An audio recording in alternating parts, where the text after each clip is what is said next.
It's Coach KG here. Today I'm going to talk to you about why you aren't losing any weight or any fat even though you are in a calorie deficit. So I know quite a few people who spend a lot of time strength training, doing cardio, and they also have the right intention with nutrition, but they just don't find that they're getting anywhere. And the main thing I want to start off by saying is if you are in a calorie deficit, which means that you're eating less than you're burning each day, over time you will see the scale go down and you will start to see change. There will be some people who will argue that calories in, calories out isn't exactly a thing, but you cannot argue thermodynamics, and I can promise you, if you are in a true deficit, you will begin to see change, not only body composition wise, but of course with the scale as well. Now with that, I wanted to talk about why you're likely doing your calorie deficit wrong and you're actually not in a deficit like you may think you are.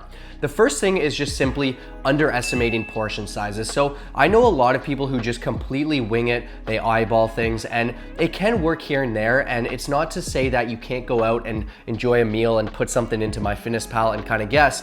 That's totally okay, and I do that as well, and I encourage my clients to when they're very unsure.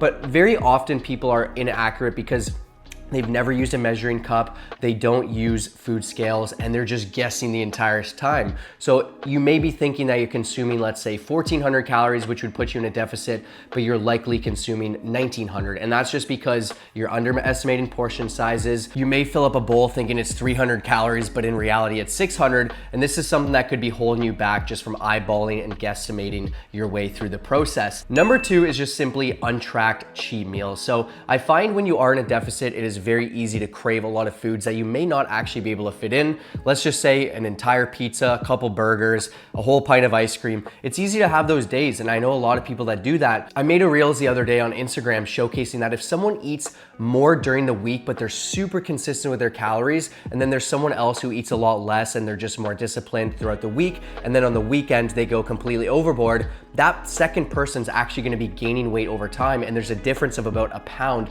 just from these two examples, which you can see on the screen. So when you have untracked cheat meals, when you go off on the weekend, you may not realize how much it's actually taking you out of a deficit, and a couple meals here and there, like very rarely, it's not a big deal, but I can promise you that those untracked meals and those consistent, really high calorie days can hinder your progress and take you out of that deficit easier than you may realize. This one might blow you away, but overestimating your activity is something that can hold you back, mainly because mentally it may put you in a different spot where you feel like you've burned a ton of calories. You might check your Apple Watch, Fitbit, Whoop Band, whatever it is, and think, I have so many calories more that I can consume, which will take you out of a deficit. So studies have actually shown that these trackers can overestimate your calories burned anywhere between 15 and 85%, which is absolutely mind-blowing. So I know a lot of people who will always eat their calories back and they'll try to consume more calories because they've burned so much because they went out for a crazy run where you burned thousands of calories.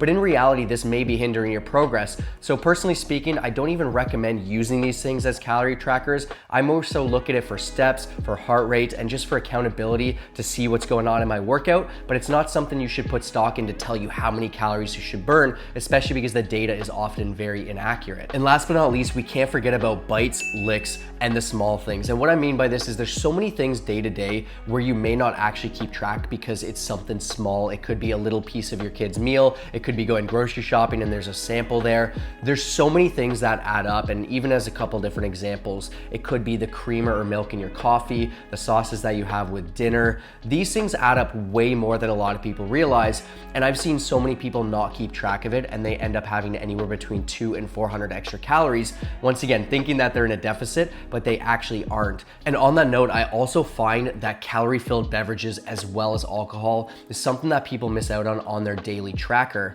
and it depends on how much you're having, whether it's a frappuccino in the morning, whether it's a couple drinks at night, maybe some wine, whatever the case is, you need to be tracking this. I've heard some people say before that you don't need to track alcohol, you don't need to track drinks, like it doesn't count. Although yes, they are empty calories, you still need to take that into consideration in your daily tracking app. Even when it comes down to it, there's so many people who will skip out on fruits and veggies and kind of just make a decision on what they actually want to track, when in reality, when you start doing that, it doesn't set you up for success because you're gonna consistently ask yourself, what do I track, what do I not? And it doesn't give you the accurate data, and it takes you out of a deficit a lot of the time. So I really encourage you, at least for a certain amount of time, to try to be as accurate as possible, to use all these measuring cups as scales, and just be honest with yourself, because the only person you're gonna cheat is yourself when you're putting in such hard work and putting in that great intensity in every single area of your journey and you're not actually seeing change. It's just because you're not being honest with yourself, you're not trying hard enough within the accuracy, or last thing is maybe you just don't know what to do.